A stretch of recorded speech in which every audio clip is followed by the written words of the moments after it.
No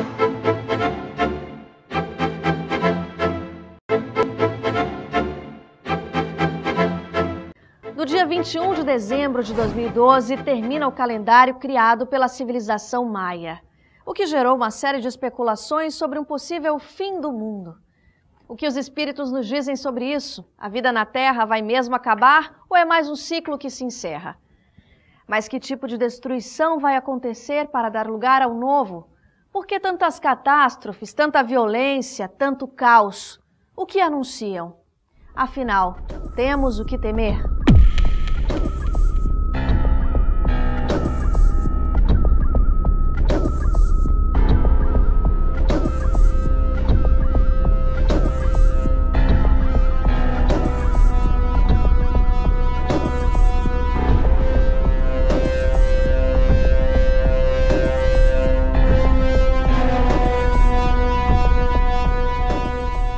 Nada a temer, porque tudo obedece naturalmente às leis do Criador, leis que o Espiritismo chama de leis naturais. No tempo e no espaço sempre surgiu a ideia do fim do mundo. Então o mundo já devia ter acabado há muito tempo. A vida na Terra não vai terminar com certeza. Esta grande escola criada por Deus, ela ainda está em começo. A humanidade ainda tem muito que fazer, se aprimorar para chegar aos fins visados por Deus. E a gente sabe que Deus não erra. Nós sabemos que aquilo que Ele propõe a fazer chega realmente ao final. A obra divina sempre chega ao final visado por Deus. Ouvimos falar muito do fim do mundo, será que o mundo vai acabar? Tem até data, né? 21 de dezembro, agora de 2012.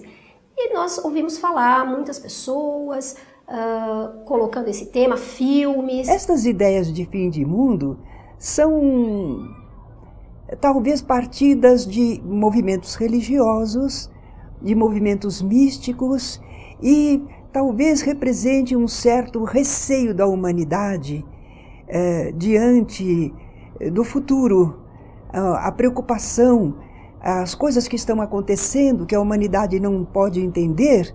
Então eles ficam pensando que, quem sabe, vem uma hecatombe, acaba com tudo. Alguns talvez até desejem, vamos começar tudo de novo? Muito já se foi dito sobre o fim do mundo, muito já se foi previsto. Então, desde o Apocalipse, que foi escrito por João, até Nostradamus, os maias, então muito já se tem falado, os egípcios falavam sobre isso. Por incrível que pareça, a cultura do fim do mundo não é uma coisa especificamente em várias culturas, mas eles estão relacionados principalmente à ideia sobre o surgimento da vida ou não. Mas, na realidade, no Ocidente especificamente, porque essa conversa não está muito clara no Oriente, se você vê, não está na moda o tema em outras culturas, só na nossa, que tem um background católico ou judaico-cristão. Está muito baseado no Apocalipse bíblico. Particularmente, eu não levo muito em consideração, porque é um livro mítico. E muitos espíritas associam isso às visões apocalípticas, às desgraças. Recentemente, um grande pesquisador da área da geologia e do clima, ele fez uma estatística com relação a terremotos, que eles dizem que é um dos sinais do apocalipse, né? Então ele falou que hoje, nessa época, por exemplo, do tal apocalipse, nós temos muito menos cataclismas do que estivemos em várias... É uma questão cíclica, com relação à rotação dos planetas, à estrutura. Só que antigamente, em muitas regiões onde os terremotos e maremotos aconteciam, não tinha população. A população era muito menor. Quando acontecia um cataclismo, todo mundo desaparecia, ninguém ficava sabendo. Como agora a população cresceu muito, os meios de comunicação estão muito unidos, então estão relatando detalhes que antigamente nos relatava assim, nem entrava estatisticamente. Então parece que cresceu, quando na verdade não é isso. São os relatos que aumentaram. E as pessoas fazem uma ligação mística com essas coisas, como faziam os antigos com relação aos trovões, com relação às manifestações. O calendário maia, que foi utilizado como base para alguns raciocínios, ele acabou trazendo uma certa confusão na cabeça de alguns pesquisadores, porque ele mostra que a cada 5.126 anos há uma mudança.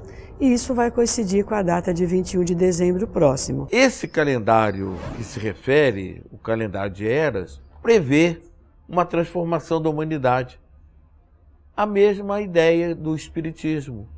Nós somos um mundo de expiações e provas, estamos mundo de expiações e provas, enquanto planeta, e estamos passando para mundo de regeneração.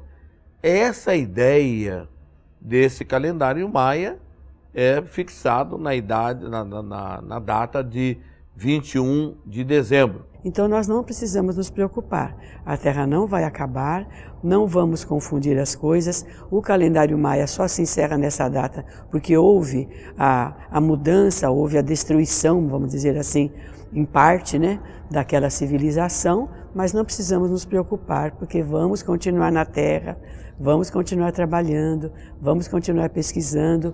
Agora vamos nos esforçar para herdar a Terra, como falou Jesus. Os bons herdarão a terra.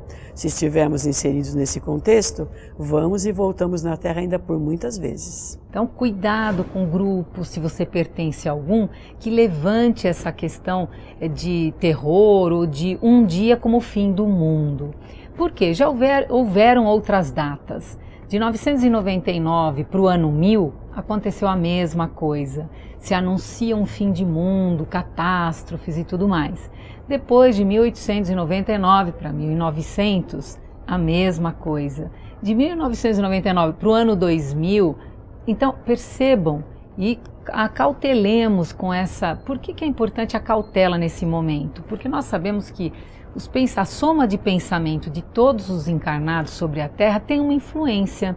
Então, se nós entramos em sintonia, em afinidade com esse campo que está formado, nós vamos contribuir para que a desarmonia, para que pessoas entrem em desequilíbrios ainda maiores. Não há nenhuma fundamentação científica de nenhuma área da ciência com relação a teorias apocalípticas. E o que a doutrina espírita diz sobre o fim do mundo? O mundo vai acabar, não vai acabar? O que está acontecendo no nosso planeta nesse momento? Por que tantas catástrofes? Por que tanta violência? Por que nós vivemos um momento que muitas vezes nós ligamos a televisão e ficamos até assustados com aquilo que nós vemos? A violência por toda parte. Nós muitas vezes não entendemos por que nosso planeta está dessa maneira.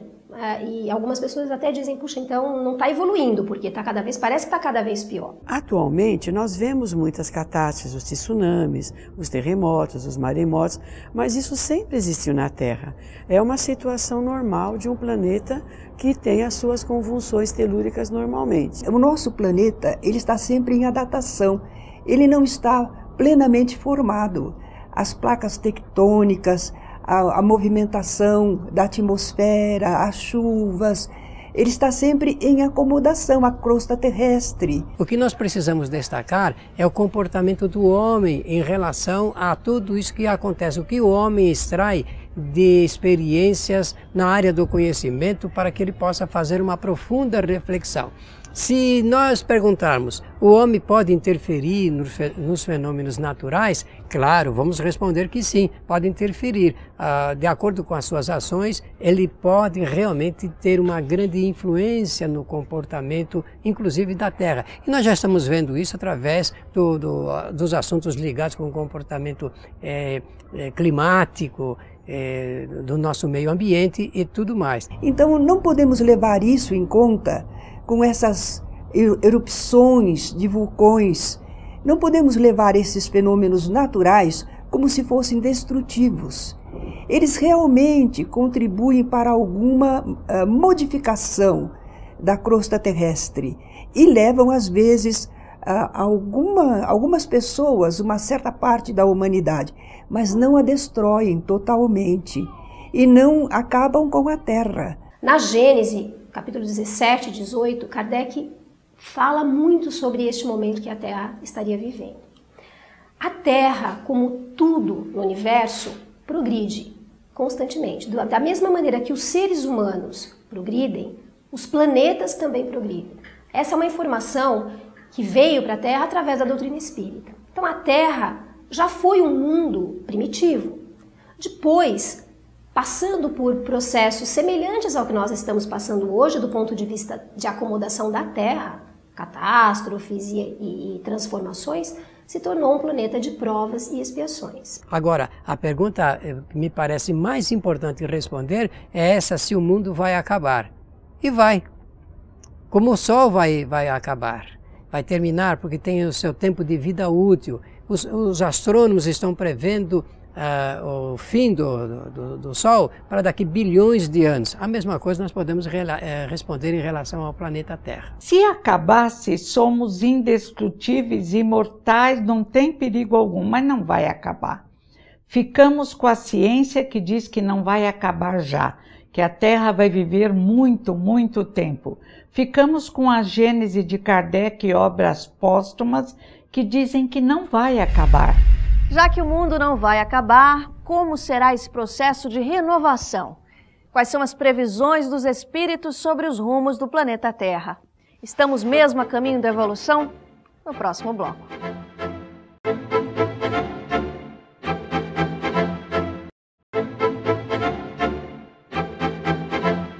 O que encontramos no Evangelho segundo o Espiritismo e o que nos dizem atualmente os espíritos mais evoluídos sobre o fim dessa era?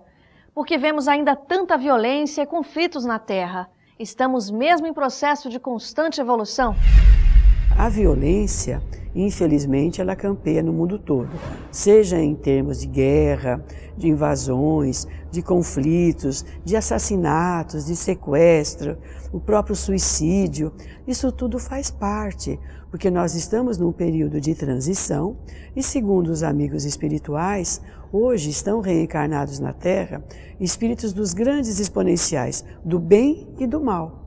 Há um momento de uma mistura, exatamente para que dessa mistura surja um novo mundo. Camadas populacionais inferiores, diz Herculano Pires, reencarnam na Terra para serem auxiliados através do exemplo daqueles que caminharam um pouco mais.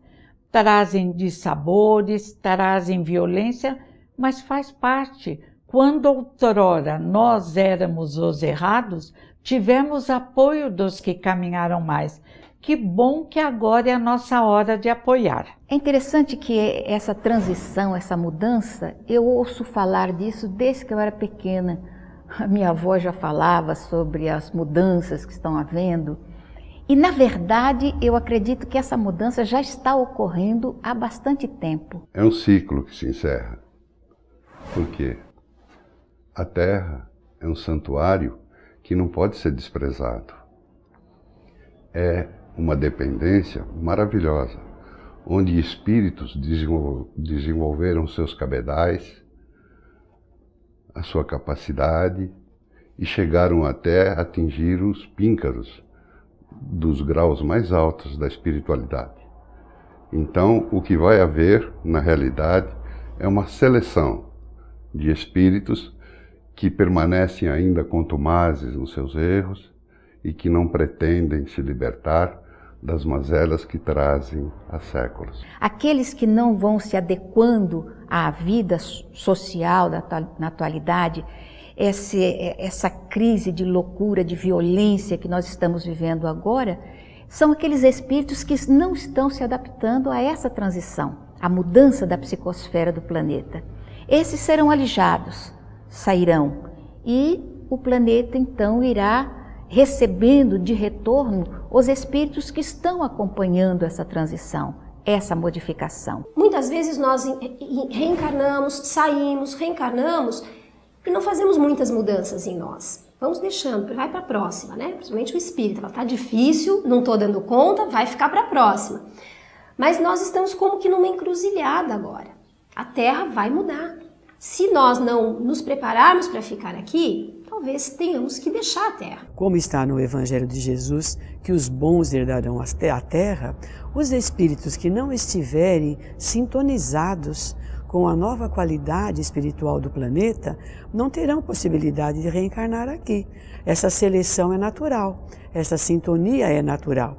E os espíritos de luz já têm nos alertado para nós nos modificarmos, buscarmos a reforma íntima, agirmos de forma coerente com o novo estágio que a Terra já está adentrando. Quem ficará na Terra daqui para frente é quem estiver conseguido superar algumas das suas mazelas, algumas das suas falhas. E os bons espíritos vêm em nosso auxílio, eles vêm nos alertando para que essa mudança, para que o exercício do amor, da fraternidade, do perdão, vá modificando a nossa sintonia espiritual. As transformações para nós espíritas não vai ocorrer em termos de fenômenos físicos, fenômenos astronômicos, porque ela já está quase que acomodada. Apenas as transformações vão ocorrer com relação às questões sociais. A Gênese diz que vão acabar os desvalores, a hipocrisia, a corrupção, a violência, para surgir uma terra nova, de paz, de amor, sem violência. Vai ser maravilhoso. É esse progresso intelectual e moral que é objetivado pelo cristianismo, agora revivido pelo espiritismo. O objetivo é esse: melhorar a humanidade, desenvolver a humanidade, para que ela faça da Terra o paraíso que deve ser. E o que seria, afinal, o Consolador prometido por Jesus? Nós encontramos no Evangelho segundo o Espiritismo este alerta, esta notícia alvissaneira, quando Jesus fala que nos enviaria o Consolador prometido através do Espírito da Verdade. E nós vemos quem é que esteve ao lado de Kardec na codificação, senão esta equipe denominada Espírito da Verdade. E isso acontece ainda hoje. Desde então e até agora, os Espíritos do Senhor estão ajudando a humanidade, orientando-a, se comunicando aqui e acolá, independentemente de credo religioso, e estão fazendo isso para que a humanidade consiga perseverar nos objetivos visados pela mensagem de Jesus, que é o aprimoramento, encontrarmos o amor, encontrarmos a capacidade de perdoar, de nos ajudarmos, de amarmos a Deus sobre todas as coisas e ao próximo como a nós mesmos. E assim veio a promessa de Jesus de nos enviar o Consolador prometido. E aí está então a abençoada doutrina espírita, que nos tem trazido através das leis da reencarnação a mostra de que existe realmente a justiça divina e que ela se promana por todas as partes. E Jesus sempre agiu com positivismo, com alegria. Ele falava que aquele que agisse errado encontraria dificuldades. Não era uma ameaça, é a realidade. Sempre que agimos errado, o tribunal da nossa consciência, dentro de nós, nos condena e somos infelizes. E esse Consolador prometido, que é o conhecimento da doutrina, que vem aliviar as nossas dores, vem consolar as nossas aflições, vem nos trazer o ensinamento, o conhecimento, as informações importantes que nos fazem viver melhor na Terra. Esse Consolador, se foi prometido por Jesus, haveria de chegar. E na nossa concepção, na verdade, ele chegou. Ele chegou através de Allan Kardec, chegou através da codificação espírita, e o Espírito de Verdade cumpriu a sua tarefa, estando ao lado de Kardec, para nos trazer as respostas. O Consolador prometido traz esperança, certeza de vitória, à luz da reencarnação. Teremos tantas experiências quantas forem necessárias para nos transformarmos em anjos, em luzes, desenvolvendo todas nossas luzes interiores. Depois da passagem de Jesus pela Terra, muito se revelou através do contato com o mundo espiritual. Mas o que ainda estamos por descobrir? O que significaria para nós encarnados um contato mais próximo com a espiritualidade? Voltamos já.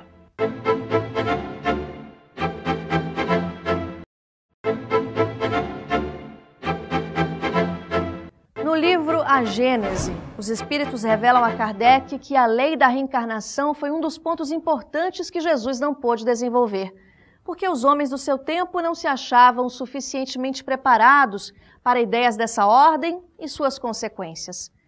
O Espiritismo vem anunciando a importância de conhecer os mecanismos da reencarnação, mas agora isso se mostra fundamental para vivermos esse novo tempo.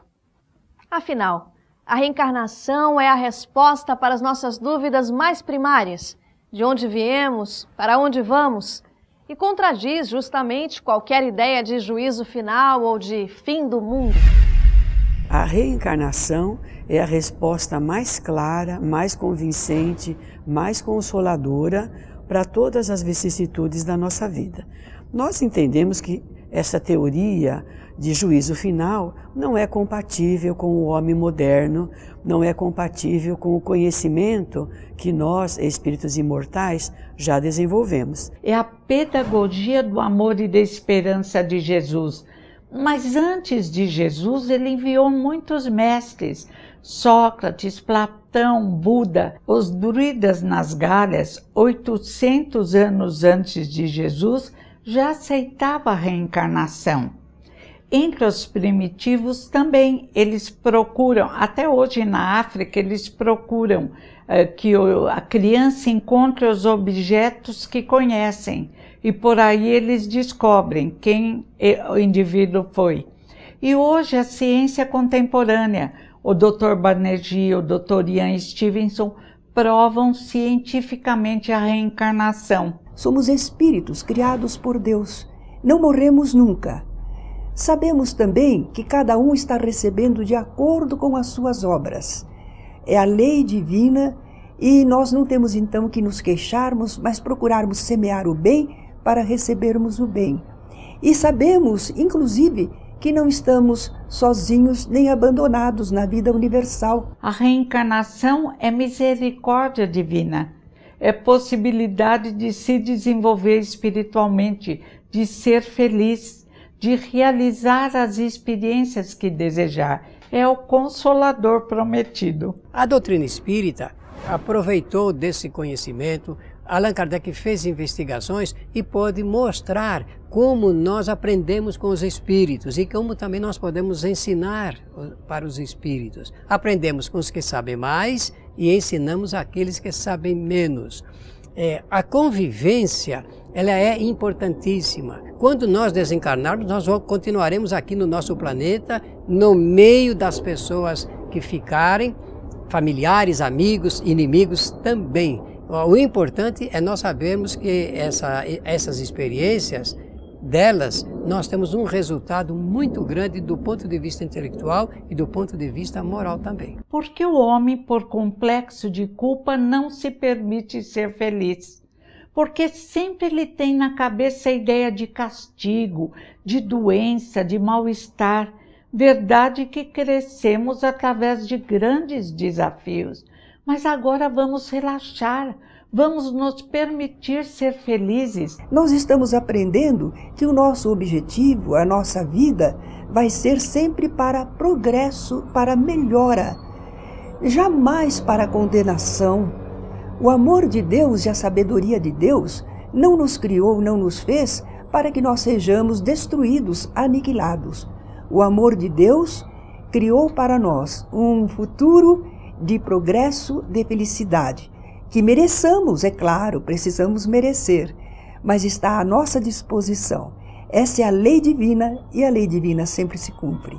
Então, dessa forma, a reencarnação é um ponto extremamente positivo e vem nos mostrar que juízo final não existe, porque Deus, como nos ama e nos cria para a felicidade, jamais iria nos condenar, por exemplo, ao inferno como castigo eterno, ou ao prêmio do céu como uma ociosidade constante. Então a reencarnação ela é lógica, ela é clara, ela é plausível e ela é aceitável. A melhor forma de nós contribuirmos nesse processo é nos mantendo ligados ao bem, fortalecendo o bem em nós e fora de nós. Porque nós podemos encarar de duas maneiras, ou nos desanimarmos diante da situação, está muito difícil, eu olho em volta, só tem coisa ruim, só tem o mal, mas nós podemos contribuir, vibrando o bem. Nós sabemos que o Chico, ele assistia noticiário, né? E quando ele via as situações, ele orava. Quando ele via um crime, ele orava pelo ofendido, pelo ofensor. Ele trabalhava enquanto ele assistia, por exemplo, um noticiário. Nós talvez não tenhamos ainda a condição de fazer a mesma coisa, mas nós podemos fortalecer o bem. Em momentos como o nosso planeta está vivendo, nós temos de olhar para o bem. Nós vemos esse conflito fora, dentro de nós, do bem e do mal. Nós ainda não conseguimos fazer o que gostaríamos, nós colocamos propostas para nós e ainda não conseguimos chegar onde gostaríamos, mas vamos fortalecer o bem dentro de nós. As mudanças, as transformações vão ser mais percebidas fora quando elas estiverem acontecendo dentro de nós. Nós não podemos esperar que o planeta vai mudar sem que nós mudemos. Ele vai se transformar à medida que cada ser humano também estiver fazendo esse trabalho dentro de si. Nós podemos ajudar a apressar esse processo, fazendo as mudanças que precisamos dentro de nós. Não vai acontecer um milagre fora que vai resolver o problema. Depende do trabalho de cada um de nós. Então vamos aproveitar o melhor possível dentro desse momento para darmos passos largos e seguros rumo à nossa própria evolução e à evolução do planeta. Em se aproximando, a data de 21 de dezembro, decantadamente como sendo a do fim do mundo, recordemos-nos que o calendário maia não fala do fim do mundo. Ele fala de um ciclo que se encerra para abrir-se um novo período. Nas anotações do Dr. Casares, o maior antropólogo que estuda a cultura maia, ele diz que esse Bat-Kun, que é o ciclo que se encerra, vai dar lugar ao período do deus Iokte. O deus Iokte é o deus da prosperidade. É o generoso ciclo da renovação, que o Espiritismo denomina início do mundo de regeneração. Não teremos, pois, o fim do mundo físico, do mundo da sociedade, mas teremos sim o fim do mundo moral negativo. Este mundo torpe de sombras, conforme Carl Gustav Jung, esse mundo de arquétipos perturbadores, este sim cederá lugar a uma era de regeneração, que está muito bem delineada tanto no Evangelho de Jesus, quanto nas velhas profecias.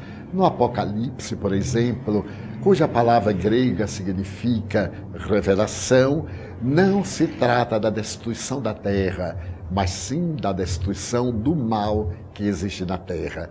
Exultemos, porque a partir dessa ocasião, esse mundo de tanto sofrimento irá dando lugar a uma aurora de bênçãos, que certamente não será milagrosa de imediata, mas que já podemos antecipar. Portanto, o fim do mundo é o mundo de regeneração que começa, cedendo lugar ao velho mundo de provas e expiações.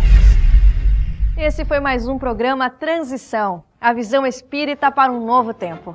Até breve.